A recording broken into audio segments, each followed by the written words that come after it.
Our goal is your satisfaction. Let us show you the way.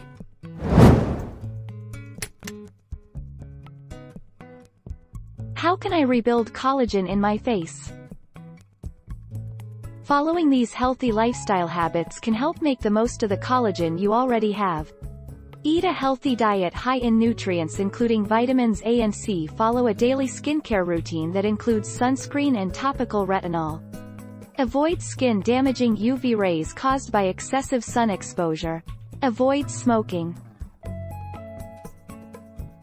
How do you know if you have lack of collagen? As a person ages, their body produces less collagen. This lack of collagen results in the common signs of aging: wrinkles, sagging skin that has lost its elasticity, and stiff joints are all signs that the body is producing less collagen. Does coconut oil rebuild collagen?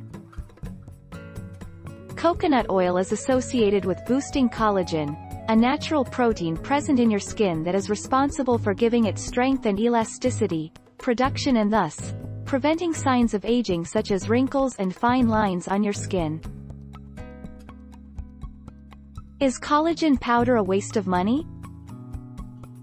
Collagen protein is basically garbage, literally and figuratively. While some forms of collagen can help your joints, most are nothing more than low-quality but highly profitable fodder for supplement shysters to separate people from more of their cash. Take our lead. Let's help you make your mark.